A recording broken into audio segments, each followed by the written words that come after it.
Okay.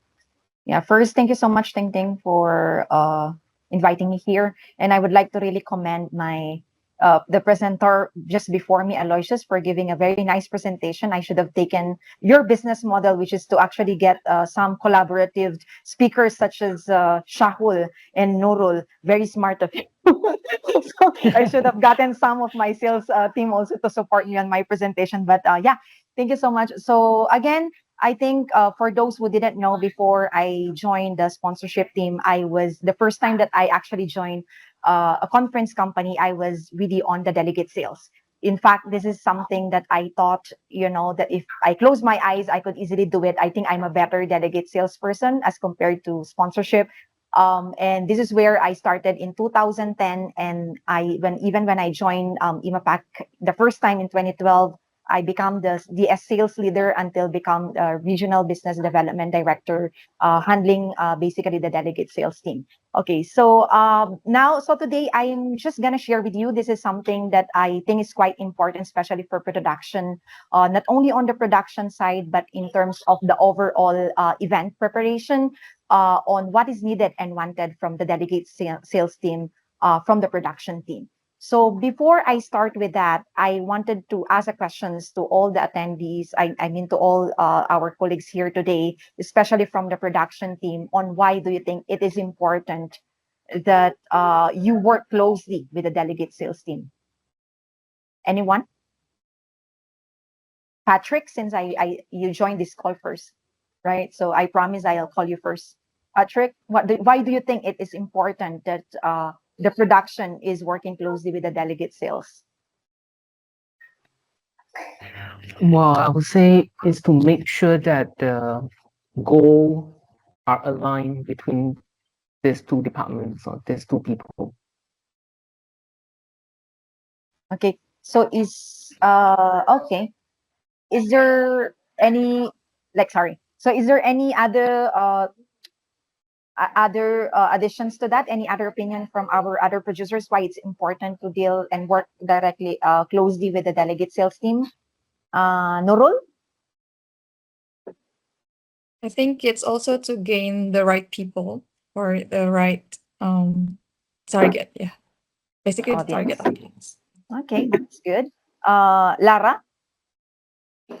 I think from my side, Anna, if you doesn't have delegate, you doesn't have a conference at all. So it's a two-way round. So even though you have a good speaker, but if you doesn't have delegate. So I Mm-mm. think as a producer, you really need to actually work on with the different departments, especially the delegate and the spec team as well, because they Mm-mm. are the one who will be driving your conference, make it successful as well. Mm. Okay, that's good. How about perhaps maybe Alloy on a commercial sense Mm, of view, or in the yeah. if we're talking about the overall event or commercial side of things, why do you think it's important that the producer is working closely with the delegate sales? Yes, and so for this, you can see when you craft out the program or you invited all the speakers to speak on your program. If there is no one really buying your program, meaning it is a very shitty program, right? So we have to work very closely with the delegate sales in order to get them to like all different profiles and working very closely with them and then get them to buy this program. Yeah. Mm-mm. Okay. Okay. Thank you so for that, Alloy. But basically, so just to sum up, right? Why is it important, that the producer works closely with the delegate sales teams? These are the four areas. Of course, it would encompass and make the list differ longer. But number one is it actually improves the brand reputation and credibility. So remember, a salesperson, whether is it a delegate sales or a sponsorship, who has been provided with the right information, with the right amount of resources and materials, will be a very confident salesperson, and thus would reflect on how he or she would sell the event, and represent the company, and thus will definitely translate into how he would represent IMAPAC, and definitely would improve the brand reputation and the credibility. So that is one of the reasons, because a salesperson who is not well aware, is not knowledgeable on the event or even the subject matter that he's selling, it will not be a confident on how we would communicate with even with the prospective clients or prospective delegates, and thus would affect the brand reputation and the credibility. And of course, like what Lara and Nurul have said, it will maximize attendance at the show, stronger sponsorship and partnership, and in return, on a commercial and event revenue side, on the revenue side of things, is definitely we will definitely grow the revenue. Okay, so these are the main four reasons that why it is important. There are so many other reasons on why we would do that, and we will tackle later in the other slides. Okay. So now I've actually created a production checklist in which the producers will have to look into before working with the delegate sales team or at the beginning of the delegate sales campaign. So today we're gonna discuss the business plan, which outlines, of course, the event goals, the value proposition, guiding the sales on the positioning and messaging on how they would communicate with prospective delegates at the event. We will talk about research compilation, which we just discussed earlier with during the panel discussions, which would help our producers to make the program resonate with the conference attendees. We will also discuss the production schedule. Ideally, what would be the timeline in terms of the briefing, when do we release the PM, even with the preliminary program, and even with the final brochure, right?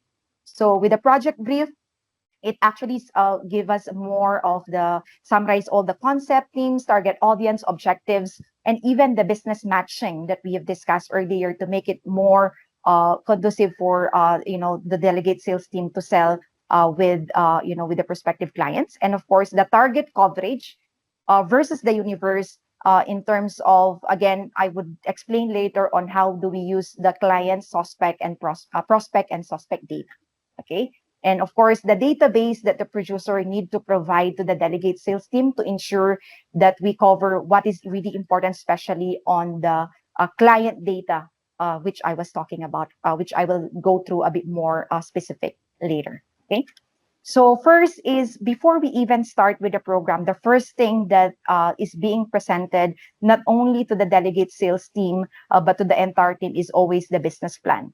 But what I'm going to highlight today is basically what is the delegate sales team looking specifically into a business plan, right? So as soon as you come up with a business plan, the first thing that you have to do is you have the BP will have to discuss the business plan with the head of delegate sales team at least 6 months before the event date. So ideally, this would be the timeline that the head of delegate sales will have, the business plan, so they can. But for launch events, normally we would suggest at least 9 months before the event date. So the reason for that is because we would like, before it even goes to the delegate sales team, we would like to arrange a viability check with the head of DS on strategies, on the targets, the paying profiles, and the pricing. So why are we doing this viability check? I think this is one of the very crucial thing that we have to do, and we used to do with IMAPAC, is would prevent a time wasted when before the DS event starts, the head of delegate sales will already be able to test the market, whether this is something that is commercially viable, or it needs a bit of tweaking in terms of the positioning, or in terms of perhaps the strategy right before the delegate sales team even starts selling. And that the reason for that is because we don't want to put a lot of delegate sales into the project if the business is not even viable. Okay. So for new event, again, we have to arrange also, aside from doing the viability check, which I will discuss also later, is we have, for new event, we have to also arrange concept and subject brief with the head of delegate sales. So why are we doing that? So for newly events, or sometimes even if the event is repetitive already, we have to always start with the subject brief, because number one, your delegate sales is new to this industry, or perhaps not really new, but it's new to this project. So again, let's try not to think that or assume that they already understand the subject matter. A delegate sales who doesn't understand what even, like example, biologic manufacturing is, or what vaccine is, or what is RNA is, will not be able to sell effectively, right? So for new event or even sometimes for established event, we have to discuss with head of DS whether it is a subject or concept brief is still needed with the delegate sales team. But I would say that this has to be a prerequisite because we don't want to assume that the delegate sales team are already aware of it, right? So for established event, we also have to discuss what's new this year in terms of positioning and strategies. So especially with the delegate sales campaign, as you know, we always start with what we call client data. Client data already includes past attendees. And when a delegate sales team speak with the past attendees, one of the most common questions that we get from them, whether is it a vendor or end user, is what's new for this year in terms of the topic, in terms of the conference program or the coverage. So what is new basically, right? So I think that is one thing that the business plan also has to highlight when doing a brief with the production with the delegate sales team. Okay, so it also has to include again the conference or business case. So this is very important. Why does the market need the event? What are we trying to solve, right? So it cannot be it is really important that the delegate sales understand what is the gap in the market that we're trying to fill. We are not doing it obviously just for the sake of doing an event, right? There's definitely a gap which we wanted to fill. And what is this event really trying to solve? Is there really a need for this? So that is one thing that the producer need to highlight when doing drafting a business plan. So what is the business or conference case? Why there's a strong need for this conference to happen at this particular region, at this particular time, or even with this place, right? So the second is definitely the unique selling point, right? So although IMAPAC doesn't have direct competition in the market, there's also other related event, which sometimes the client compares with us. Example, with ISPE, they would say, oh, okay, we're already attending this event. So how does this differentiate from BMA, right? So it's important that you have to share the unique selling point with the delegate sales team and make them understand what is our USP as compared to other competing events. Especially like if you're gonna remember, recently, I think about 2 years ago, we are the only CGT conference in the APAC market, specifically in Singapore. But suddenly, there's about 4 CGT event happening before us, and the clients would always ask, what is our unique selling point as compared to these events? And that is where I reach out with the conference producer, with Catherine and Shahul, to kind of like give me an idea, or the sales team, on what is our unique selling point in terms of the positioning of the program, the data coverage, and also with the target audience, or even with the lineup of speakers, right? So it's important that we highlight that with our delegate sales team. Again, one thing is the buy side and the sell side, especially if your delegate sales team is quite new into the program, or even to the, especially for the events. So or even if there are not, I think again we always assume that they would know because they've already sold delegate sales before, right? But you have to remember the buy and sell side differentiates for all events. So I'll give an example for manufacturing focused events. Sometimes the CMO could be on a gray area because we're talking about manufacturing, and technically CMOs are also manufacturing, right? So for those technical profiles, sometimes we get to a point wherein we're thinking that, oh, they are not on the BD side or on the marketing side. They are basically in charge of the manufacturing. There are technically can be considered on a gray area for a manufacturing show because because they are manufacturing as well. But if you're talking about event like say Biologics World Taiwan, wherein it focuses both on R&D and also manufacturing, so in that event they could be considered they will be considered as a totally vendor. So again, it's important that we do not assume that the buy side for this event and that event will be entirely the same. So I just had also one example is when it comes to the clinical trials. So I just had a briefing with I think with the producer. Even Alex explained to me that for clinical trials, CRO at some point at certain profiles could be considered as an end user for clinical trials since they are conducting the clinical trials themselves, depending on the job titles and all that. So it's important that these are being cleared during the briefing, right? So do not assume that the buy and sell side will be the same across all conferences, right? So same with the DS pricing strategy. So with the DS pricing strategy, I know that right now we are having a standard DS pricing for all across events, but in cases where we have, and is there any like a special promotion that we get for this particular event, or how do we ensure a rebooking strategy for the delegate sales team as early as September, example for BMA? So that should be one of our key points of discussions when it comes to the business plan, right? So that is, I think, one thing that is lacking in our business plan. Like we do not include how do we rebook. We always talk about rebooking sponsors, but how about the delegate sales? So is there any rebooking strategy that we are doing, or is there any some kind of like royalty discount or loyalty discount that we're giving to delegates who has been, participating the past year, or maybe 3 years straight participating as a delegate at our conference? So those are the factors that should be included in the business plan, right? So the target breakdown, again, I think this is something that we are already very clear in terms of geographic profiles and target number per each. So we have to indicate like how much focus we should be getting, especially for the end user side. So where do we get the attendees from, right? So is it coming from Korea? Do we focus on Singapore? Do we focus in Korea, in Southeast Asia, in India, Taiwan, and so on and so forth? And how much are we expecting for that? And this target breakdown shouldn't be just because we thought that this would be a good thing for the sponsor. Again, it has to be based on something, right?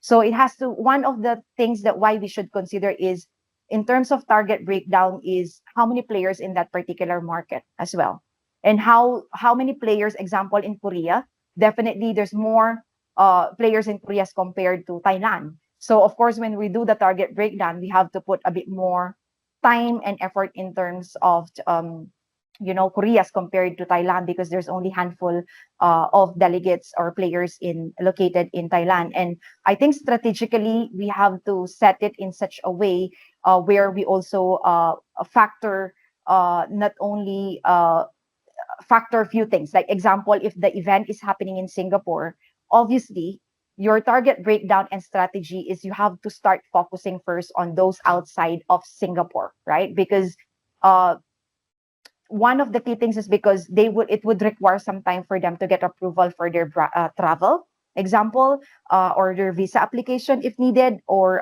they have to also book their flight. If we actually prioritize those in Singapore, which are already there anyway, then we might be missing some Asian biopharmas, example, for APAC events. So that is there. And the industry or the market size. So it's the players in the market. It's always important that we know the entire universe, right? Who are the players in the market? So the reason for that is, number one, so we know, okay, I think there's so many reasons why we have to understand who are the players in the market. On the sales perspective, in the delegate sales and sponsorship, when we're actually spinning, we have to throw some numbers, right? To make the sponsors or delegate, especially for vendors, to make them interested. We will probably, example, say, did you know that there's already about 350 players in CGT players in the APAC region who are developing and manufacturing in APAC region? Or did you know that Australia has about 150 players in the market? Or how many of those 150 are already your existing clients? So if we don't know, or the delegate sales don't know, they have nothing to say, right? So this is what I talk about when a delegate sales is quite knowledgeable on the market or on the subject matter, they'll be able to establish credibility, right? The client would, on the other end, would think that, oh, this person is quite well versed, know the market inside and out, and he knows or she knows something which I am not aware of. So I think he or she might be able to help me in terms of penetrating the market. So again, I couldn't even highlight once more on why it is important that we know the market, aside from the coverage in the market, right? So you have a delegate sales team and you have a networking team, right? So if you know the universe, example, there are 350 players, or in APAC, probably 450, 500 now Asian biopharmas. So if you are not able to identify them, how are you able to ensure that we were able to cover the market. Like the DS and both the networking team contacted basically everyone. So there's no way to do that unless you identify each and every one of them. And then from there, you have to make a strategy, which are the paying profiles, which will go to the delegate sales team, and which are the profiles which no history perhaps of paying, or they're too small, maybe they're emerging biotechs and no capacity to pay, or maybe there are some companies that the sponsors really need to get, but our delegate sales team are unable to get it, right? So again, it all boils down to identifying the players in the market. So that is that. And again, competitor intelligence. It's very important to know this because I think this is one of the things that we miss out in CGT 2023. That's why there was also a drop in the both delegate sales and sponsorship revenue, because we didn't, all along we actually thought that we are the only CGT conference in Singapore, and all of a sudden we realized that about 2 to 3 more conferences that actually happened before us. So we were kind of caught off guard, and we didn't we didn't plan accordingly, because if we knew that, we could have got in touch with the sponsors even before they secured them, right? Or we could have done basically more strategies on how do we ensure that we lock them in before our competitor does it. So it's really important that we do the competitor intelligence, not only when we are drafting the business plan, but I guess in between also of the both sponsorship and delegate sales campaign, just to ensure, because some of the competitors are not advertising the dates or not launch this, especially the association, until it's quite near to the events. Okay. So the research summary is what I've discussed earlier. Is it includes like what I've mentioned. I think this could help us in terms of ensuring that we are aligned with what the market is wanting. So I just wanted to show you one of the survey results that we've done for BMA back then, right? So this is based on the research calls and surveys, but we have spoken to about 20 end users and about 10 vendors, a total of 30 respondents. So what we actually asked them is, what are the top challenges that your company faces with respects to biologic manufacturing? And this is the results, right?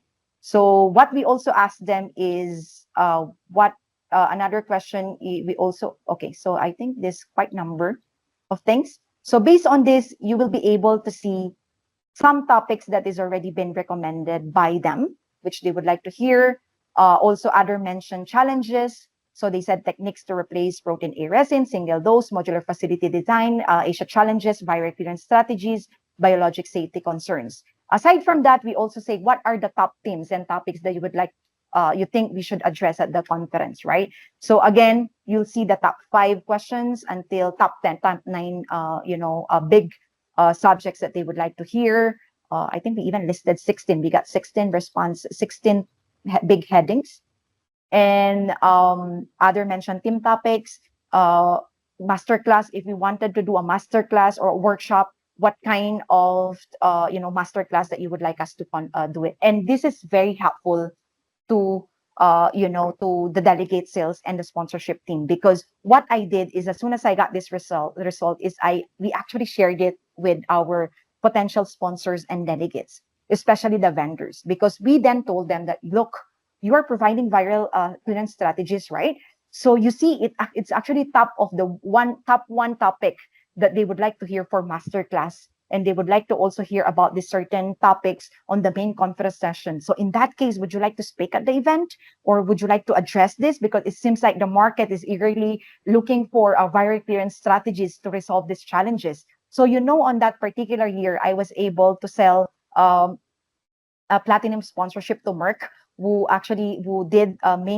took a main conference session, speaking slot, and also a pre-conference workshop. That is the first year that we have done a pre-conference workshop for IMAPAC.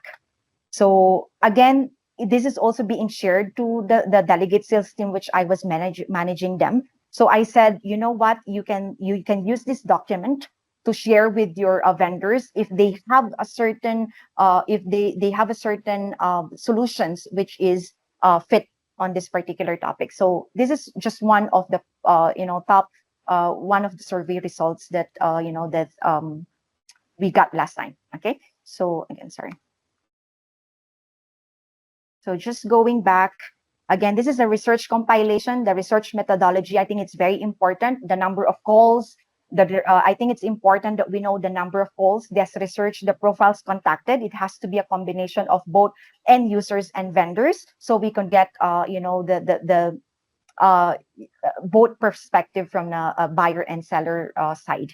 Research plan for end users, number of calls for each profiles, the percentage, the consolidate list and profiles of end users, the detailed summary research call, the viability check, challenges, suggested topics, which I just showed you right now, and basically the key takeaways. And of course, as you can see here, the last one is just a desk research. So the reason why it was on the last time, it's just a supplementary. Again, desk research is just a supplementary of your research calls. It cannot be the main primary research when we try to draft a program.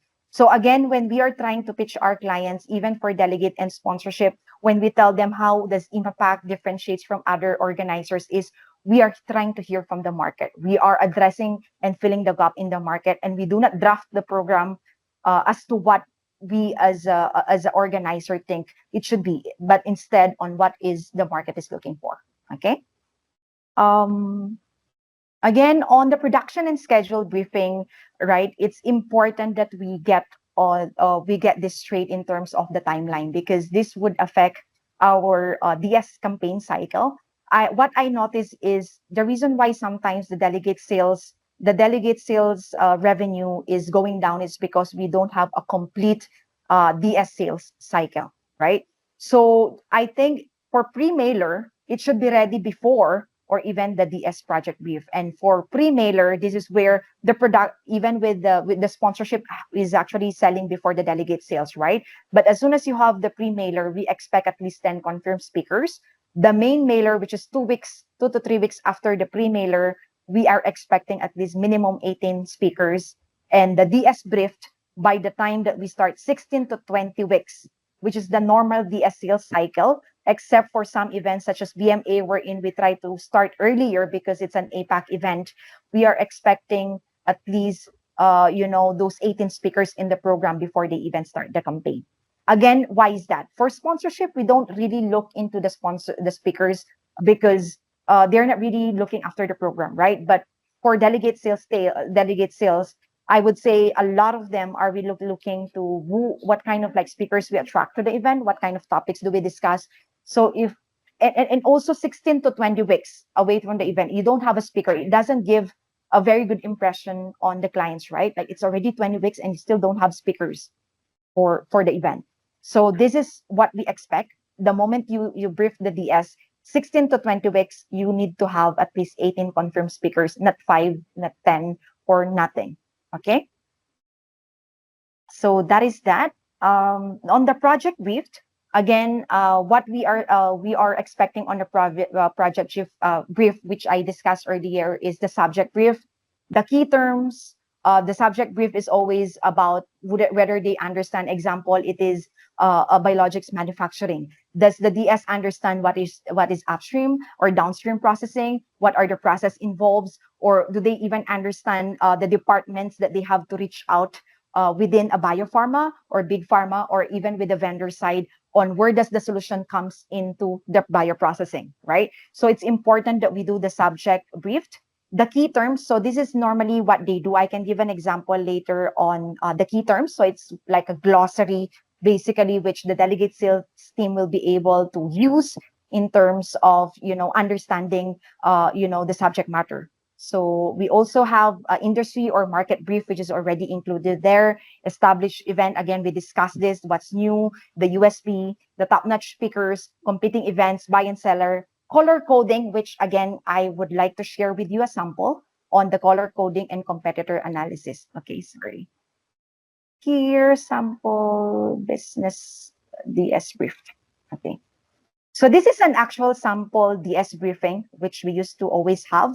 So you can see here the market information, what are we proud of, top speakers, which we have, challenges during production, sponsors, VIP. But I think the most important here is the business matching. So as you can see here on the DS briefing, we start with upstream process development. So if example, the delegate sales team get in touch with the head director of cell culture or upstream processing or cell line development or principal scientist cell line development, what are the challenges that they face?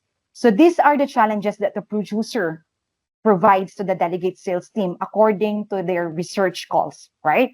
And the topics and the sessions that might be interested in, this is the actual program that you've already drafted.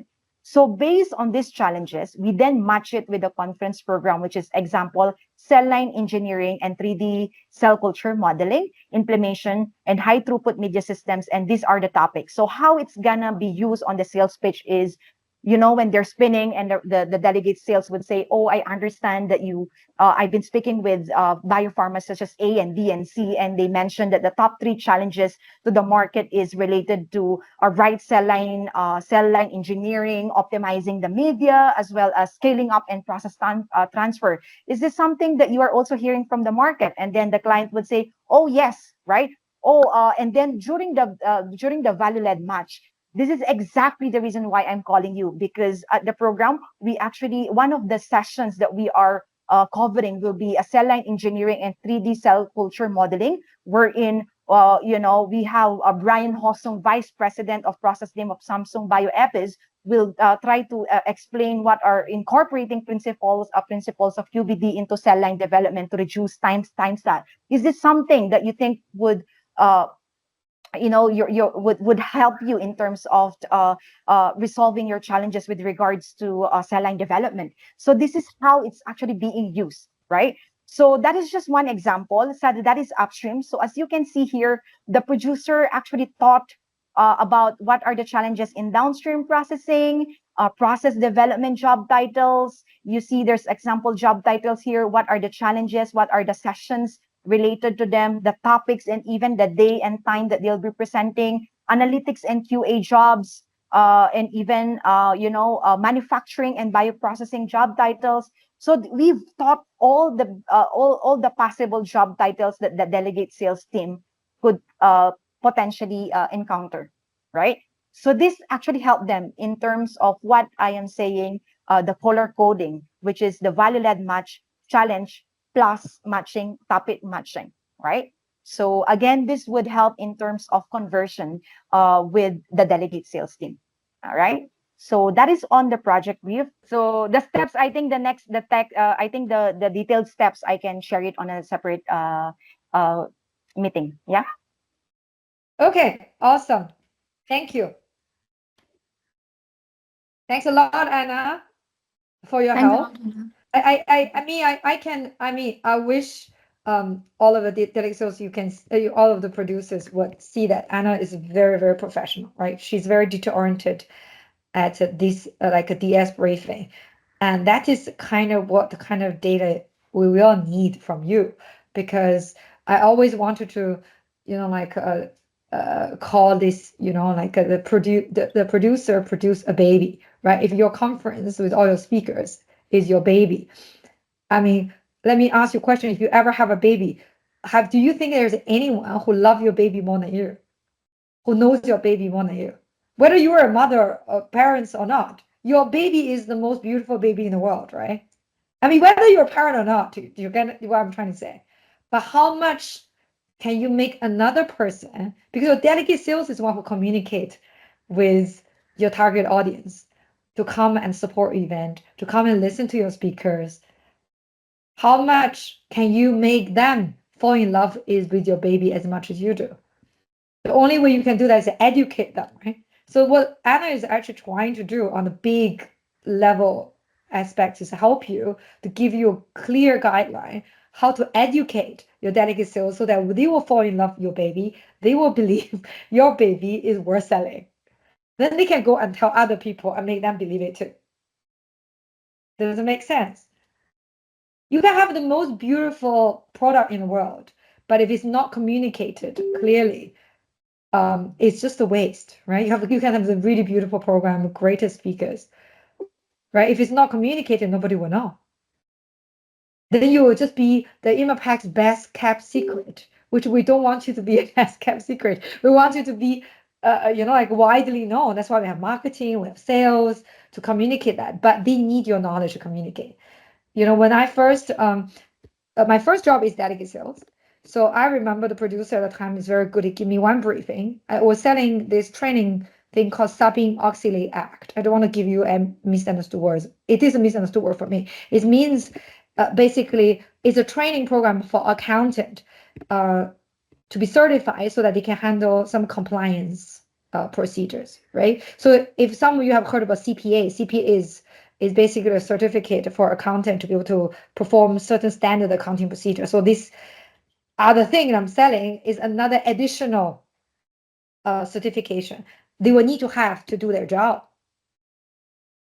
I know nothing about it, but when the producer briefed me saying, "Oh, because it's a regulation change, the content now the CPAs will need this certification in order to do their work in the future, or else it will be unemployable in the future." I don't have any leads. I called the Yellow Book, but I just speak to the CFO. I think I would need to speak to a CFO or a chief financial officer. I said, "Are you a CPA?" He said, "Yes." I said, "Do you have this certification?" "No." "Do you know this is important? If you don't do that within next year, you might lose your ability to work as an accountant." He said, "Oh, really? Oh my God, I don't know." I said, "Exactly. This is the only one opportunity for you in this entire year. This president of this particular thing is coming to China to deliver this training program. If you miss this opportunity, you'll probably have to fly to US to do it. It only costs you $3,900. I sold 3 tickets within the first week because I understand how important. It's simple. It's just one thing. I just understand how important for that accountant to get that certification, or else he's going to lose his job. Same thing. Your clients, if they don't know how to get, for example, I think Harry was mentioned to me this particular regulation change, right? What is it called? Annex 1, right? If you don't understand that Annex 1 and how to overcome that, they could also lose their job, or their company will lose their license to manufacture. How much would that cost him? Right? If you just need even just one thing, unfortunately your DS doesn't know. Until you let them know and make them feel how important is for them to attend your conference, they will never be able to communicate to audience. It doesn't need very complicated. You just need one thing. The one thing, if they don't listen and come and hear from your attendees, it will get them to lose their job, make them less employable, make them less able to produce at work. That's enough for them to come to your conference. Does it make sense? So make people fall in love with your baby. And Anna will give you another workshop on this. I know it's going to be quite detailed, but it's very important. I don't want you to, keep rhyming about how important it is. You will find, I know it's a lot to do, but once you really, really did that, trust me, you will meet your 75K very easily.